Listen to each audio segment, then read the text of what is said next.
Buenas, el día de hoy daremos análisis al capítulo 5 del título 6 de la Constitución. Seguimos en la rama legislativa, pero esta vez detallaremos la Cámara de Representantes, conocida como la Cámara Baja de nuestro Congreso.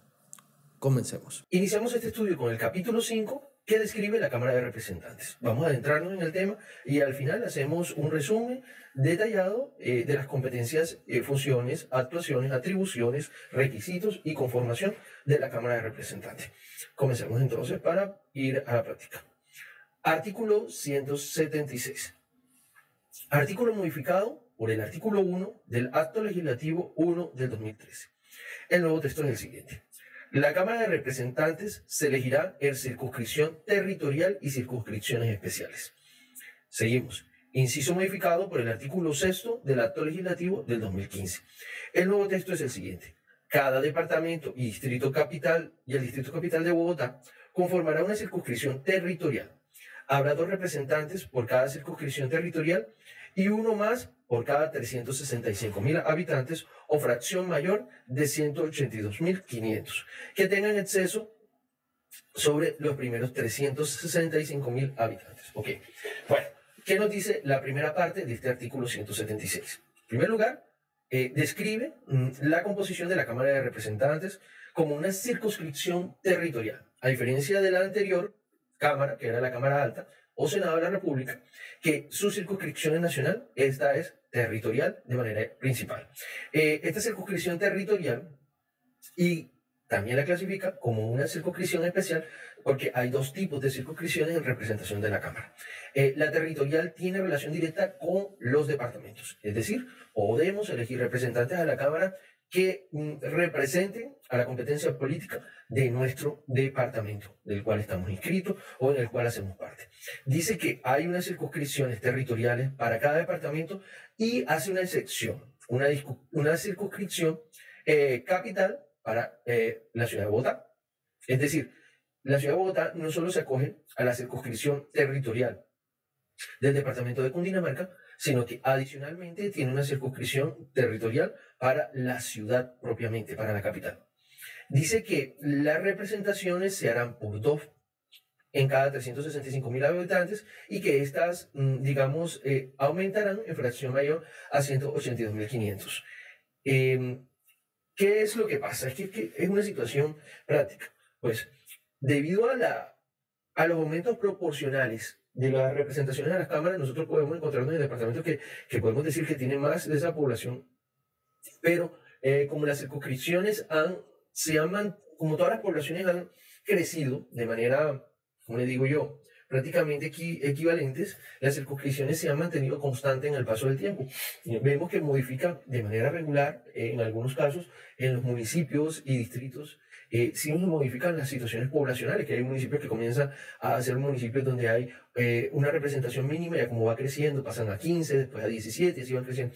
Entonces, en la representación de la Cámara, de manera regular se ve una constancia en la representación, dado que los aumentos poblacionales se mantienen, se puede decir que constantes. En relación al Distrito Capital de Bogotá, hay una situación, bueno, ¿qué podemos decir? Si interpretamos de manera clara o objetiva, Bogotá ya no solo es privilegiada por ser la capital, dado que toda su estructura normativa es especial, es favorable. Bogotá tiene competencias normativas como municipio y al mismo tiempo tiene tributos como departamentos. Y adicional a eso se le da una representación como departamento de Cundinamarca, porque Bogotá, y también, pues, también tiene una representación específica como ciudad, como Bogotá. Esa representación específica tiene una gran población en la Cámara. Por tal razón, tanto el departamento, si sumamos el departamento, los representantes del departamento como los representantes del distrito capital, los vuelven una mayoría importante a la hora de tomar decisiones en la Cámara. Entonces, mucho del trabajo político de Colombia se hace principalmente para tomar decisiones en la Cámara Baja en Cundinamarca, como tal, en esa circunscripción territorial, dado de que Cundinamarca incluye territorialmente a Bogotá. Entonces, la movilidad, la población, las tradiciones, las costumbres, se puede decir que son las mismas. Entonces, tú puedes desarrollar todo tu espacio político y buscar representación en Cundinamarca, buscar representación en Bogotá, y a la hora de tomar decisiones políticas grandes, no tienes que moverte en todo el país, sino tienes que tratar principalmente de buscar una población electoral que se va a encontrar muy cerca. Entonces, eso también limita a una representación nacional importante en materia de Cámara de Representantes, porque estas dos entidades territoriales asumen una población relevante en la Cámara. Es algo que está, cómo compite uno con una ciudad y con un departamento que prácticamente tienen toda una estructura normativa de desarrollo físico, metodológico y demás, para ser mejor que cualquiera. Entonces, pues están hechos para seguir siendo grandes y tener una representación política importante, y para que el centralismo sea siendo la clave de este país, ¿no? Y es muy complicado una independencia territorial, un desarrollo, no sé, poblacional y económico que no gire en torno al centro o a lo que está cerca del centro. Es por eso vemos que si nos vamos a los extremos, digamos el extremo en el Pacífico, el extremo en el Caribe o en las fronteras con Venezuela, y el extremo en la parte baja de Colombia, vemos que la mayor, digamos, ineficiencia en la redistribución de recursos están en las periferias, en la parte, como le digo, no en la parte central, sino al final del país. Entonces, tenemos la Guajira, tenemos el Amazonas, tenemos Arauca, tenemos Chocó, tenemos... Entonces, Nariño, tenemos, no sé, tenemos una tan mala redistribución que es hecha de esta manera tan poco práctica, pero bueno, como le digo, eso es lo que nos tocó, ¿ya? Entonces, seguimos avanzando en la norma. La circunscripción territorial conformada por el departamento de San Andrés, Providencia y Santa Catalina elegirá adicionalmente un representante por la comunidad raizal de dicho departamento de conformidad con la ley. Para la elección de representantes a la Cámara, cada departamento y el Distrito Capital de Bogotá conformarán una circunscripción territorial. Pues bueno, aquí especifican la circunscripción territorial de San Andrés, Providencia y Santa Catalina, conformada o distribuida o organizada como un departamento, y dice que uno de sus representantes debe digamos, de ser designado como una representación raizal, ¿ya? Pues claro, porque San Andrés, aunque es Colombia, es como si no fuera Colombia, tanto en el aspecto práctico como tradicional.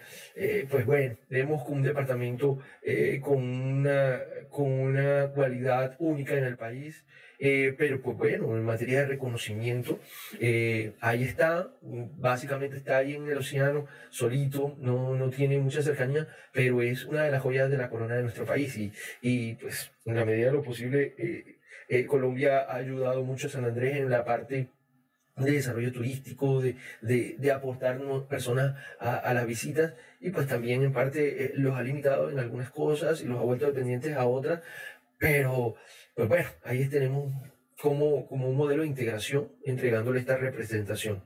También habla de pues, la descripción y la división entre el departamento de Cundinamarca y el Distrito Capital, que las tienen como una circunscripción territorial independiente, ¿ok? Siguiendo con el artículo 176, indica lo siguiente. Inciso modificado por el artículo 6 del Acto Legislativo 2 del 2015. El nuevo texto es el siguiente. Las circunscripciones especiales aseguran la participación en la Cámara de Representantes de los grupos étnicos y de los colombianos residentes en el exterior. Mediante estas circunscripciones se elegirán 4 representantes distribuidos así: 2 por la circunscripción de las comunidades afrodescendientes, 1 por la circunscripción de las comunidades indígenas y 1 por la circunscripción internacional. Pues bueno, que queda establecido y claro en esta norma que la representación a la Cámara, a excepción o adicional a las representaciones territoriales que aparecen en los departamentos y la circunscripción del Distrito Capital, tienen 4 curules adicionales. Estas 4 curules se dividen de la siguiente forma: una curul para las comunidades indígenas, una curul para aquella circunscripción internacional, o sea, a una persona que viene en representación de las personas que son residentes en otros países, y tiene también 2 curules para las circunscripciones afrodescendientes, o a las comunidades calificadas como comunidades negras. Entonces, ahí creo que quedamos todos, casi toda Colombia estamos metidos y tenemos un cruce de razas, especialmente, por lo menos yo soy negro con blanco.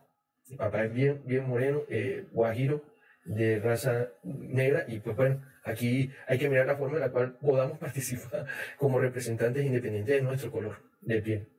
Entonces, aquí se clasifican los 4 tipos de circunscripciones especiales en representación. Ok, pasemos entonces al artículo o a la continuación del artículo 176 que indica lo siguiente. En esta última, solo se contabilizarán los votos depositados fuera del territorio nacional por circunscripciones residentes en el exterior.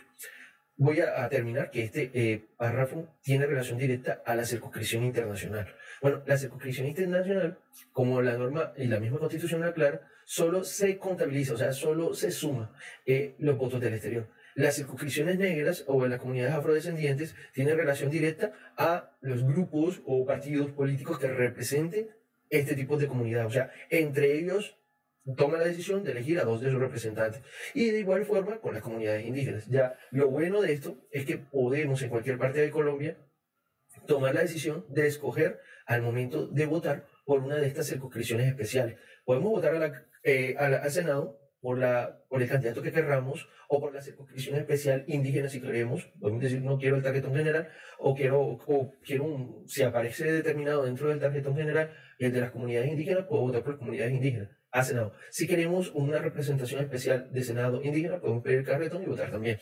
Si en la Cámara nos entregan un tarjetón de nuestro departamento, pero nosotros decimos, no, yo no voy a votar por el candidato a la Cámara de nuestro departamento, sino que voy a votar por el candidato a la Cámara de la circunscripción especial de afrodescendientes, yo lo puedo pedir y votar.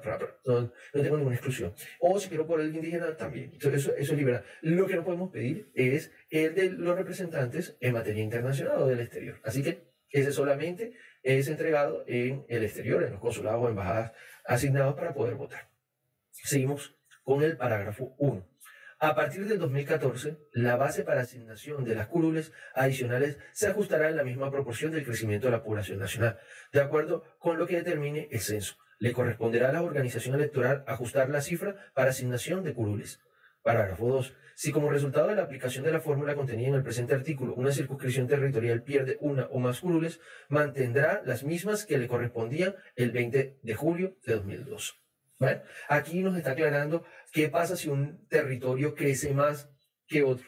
Pues bueno, aquí ponen un límite de ocupación o de representación 20 de julio del 2002. Desde ese límite se mantendrán las mismas. Y que la que crezca, el departamento territorio que crezca, se mantendrá o se actualizará teniendo como fuente la base de asignación de curules adicionales y se determinará en proporción a su crecimiento la nueva curul. Entonces, si en materia de departamentos, los departamentos crecen de manera pareja, pues bueno, todos tienen la misma representación. Si hay uno que baja, se va a tomar en cuenta la del 2002. Si hay uno que sube, se creará esa nueva curul.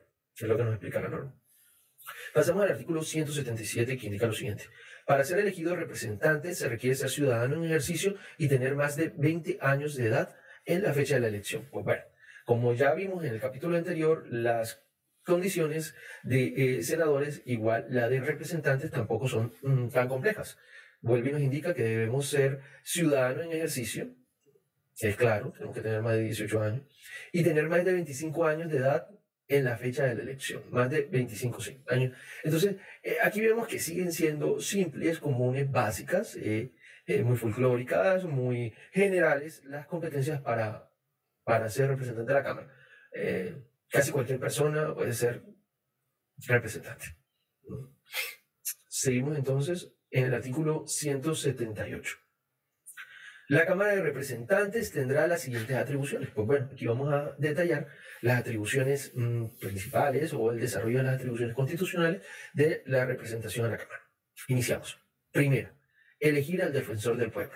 Volvemos acá y nos encontramos que la Cámara tiene una función de elección. Esa función de elección es muy parecida a la función ejecutiva que puede tener el presidente y demás, porque toma la decisión de elegir una persona para que haga las funciones de un cargo. Entonces vamos a volver al pasado. Inicialmente, cuando estudiamos los primeros capítulos, las competencias del Congreso, encontramos que entre sus atribuciones, Congreso, vamos a la matriz, Congreso. El Congreso puede elegir a un ente de control, que se llama Contraloría, pero es el Congreso en pleno. Después pasamos al Senado, y al Senado se le atribuyeron las funciones de elegir al procurador y a los magistrados de la Corte Constitucional. Ahí vemos 3 elecciones que tienen el Congreso y 2 del Senado. Congreso Supremo y 2 del Senado. Y ahora vemos una tareita que le colocaron a la Cámara, elegir al defensor del pueblo. Como ya hemos hablado en otros videos, los modelos de elección por desarrollo político no tienen la mayor objetividad posible, pero sí el conocimiento y el desarrollo en relaciones políticas. Ya hemos explicado en otro video lo que nos parece no tan conveniente, pero bueno, aquí vemos también que el defensor del pueblo, que se supone que es aquel sujeto que debe de velar por los intereses, es una representación del pueblo, es una representación de la protección al pueblo, es un garante del cumplimiento de los derechos humanos, pues es elegido por políticos, ¿ya? Y por políticos con representación territorial. Entonces, pues aquí vemos, no nos parece por quién somos nosotros para ir en contra de lo que diga la Constitución y en la redistribución de competencias, ¿ya?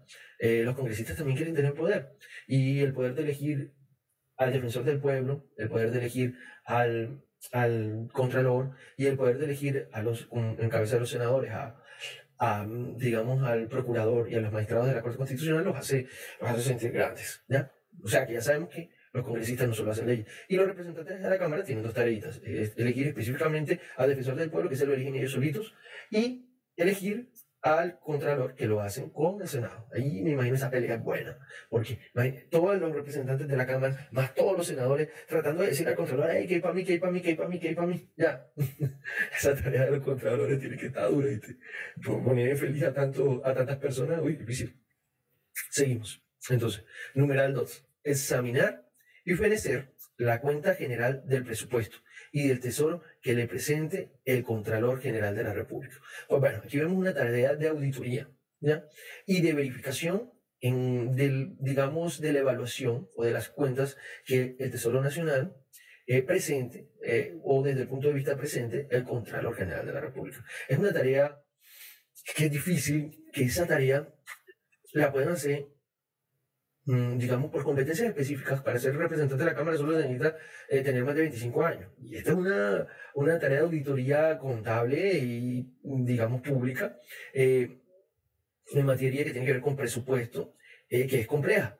Pero bueno, aquí le vemos una tarea compleja que se le otorga. Por eso digo, aunque la Constitución nos otorgue la posibilidad de elegir a personas sin mucha experiencia, sin mucho conocimiento, sin mucho aspecto práctico, tenemos que hacer lo posible por entregarle la tarea a personas preparadas. Aunque hay personas que dicen, no, pero los preparados tampoco hacen nada, entonces mejor escoger a personas que pueden tener sus asesores, pero que no. La verdad, si todos fuera así en la vida, no nos operaran médicos, ¿no? Hagamos una operación a corazón abierto por cualquier persona. Sí, cualquier persona es capaz. ¿Sí me voy a entender? Es un absurdo. Pero bueno, es parte de lo que la amplitud de la democracia permite. Es claro que debemos de saber la norma, aunque no estemos de acuerdo con su interpretación práctica.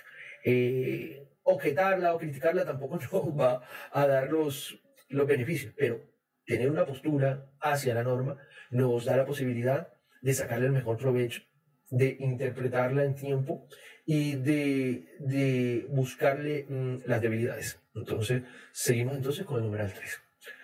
Acusar ante el Senado, cuando hubiere causas constitucionales, al presidente de la República o a quien haga sus veces, a los magistrados de la Corte Constitucional, a los magistrados de la Corte Suprema de Justicia, a los miembros del Consejo Superior de la Judicatura, a los magistrados del Consejo de Estado y al fiscal general de la Nación. Ok.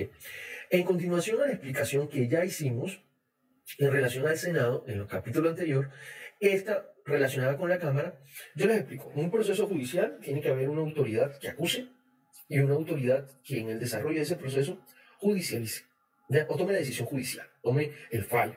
¿Qué pasa? A la Cámara se le entregó la posibilidad de ser el ente acusador, el fiscalizador, el que hace la investigación. Poniendo un ejemplo práctico, se puede decir que la Cámara de Representantes, como es la Cámara Baja, entre comillas, un aspecto práctico sí, tiene la posibilidad o la obligación de investigar. Digamos que la Cámara es como una fiscalía, ¿ya? Hace la investigación y decide acusar. Y la Cámara Alta, que es el Senado, judicializa, con las condiciones que la Constitución le otorga.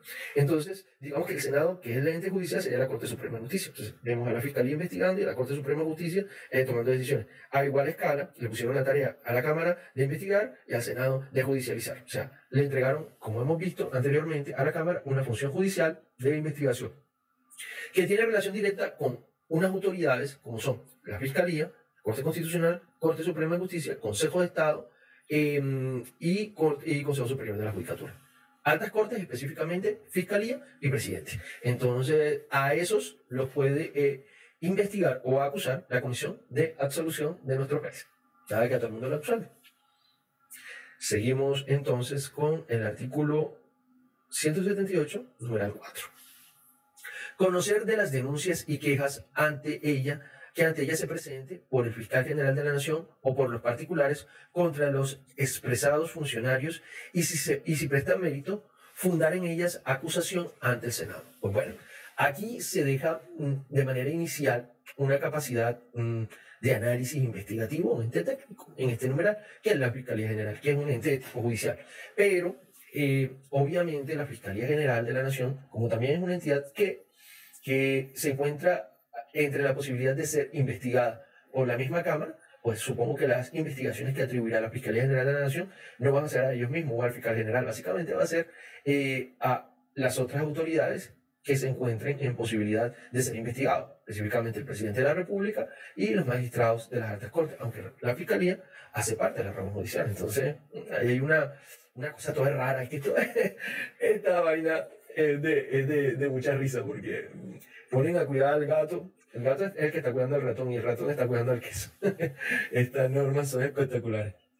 Entonces, la Cámara tiene la posibilidad de conocer esas denuncias que el Fiscal General de la Nación presenta o que algún particular tenga contra estas grandes autoridades del país. Todos oramos para que este particular se encuentre bien y que su integridad física y personal se mantenga, sabiendo lo que pasa en un país como el nuestro, cuando se toca a funcionarios, hay veces de baja categoría, imagínense, toca a los de más alta categoría del país. Ay, mi madre, que Dios nos cuide. Seguimos. Y pues bueno, terminando con este numeral, tiene la obligación de prestar méritos para poder acusar ante el Senado. Ya sabemos que pues la primera etapa de la investigación o de acusación está en cabeza de la Cámara y el Senado ya hace el resto que corresponda.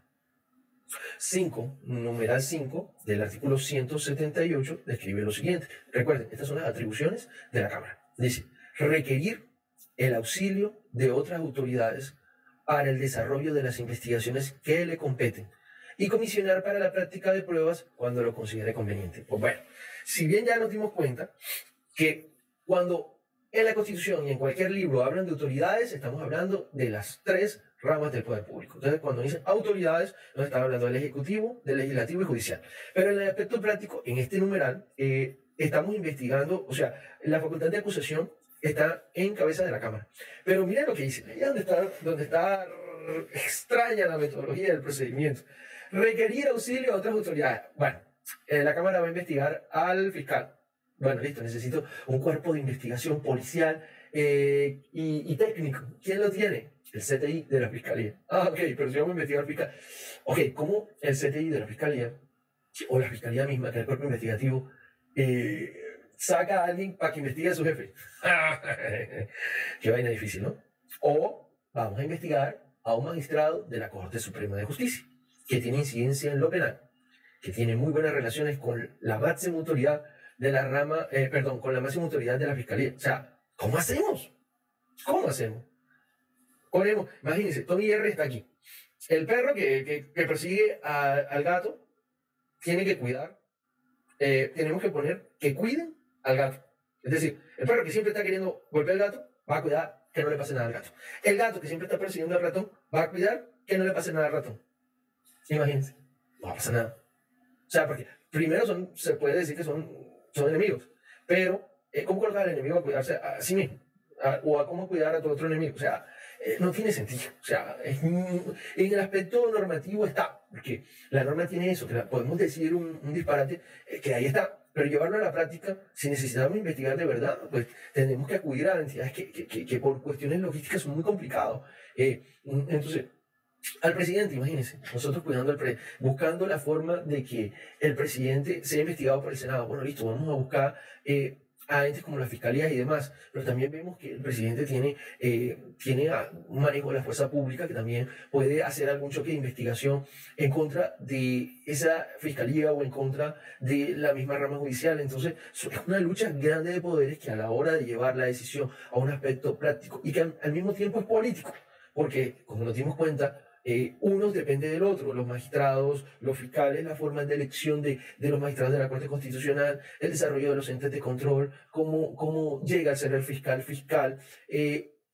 hacen complejo el aspecto práctico de nuestro país, cómo los senadores son elegidos y demás, y quiénes representan, cómo hacen muchos senadores para llegar, que muchas veces llegan agarraditos de las manos del presidente, porque los coloca en una lista sencilla o los pone a que estén ahí en representación legislativa de su aspiración. Entonces, aquí nos encontramos ante esta situación. Veo que llevar a la práctica la interpretación de este requerimiento y de esta competencia es difícil, y por eso es que en este país no han trascendido a un nivel principal estas investigaciones. Pues bueno, entonces, en resumen, quisimos dar a entender la composición de la Cámara, su distribución, su representación territorial, sus representaciones especiales, las atribuciones, competencias del mismo, posibilidades de toma de decisiones, competencias ejecutivas y al mismo tiempo competencia judicial.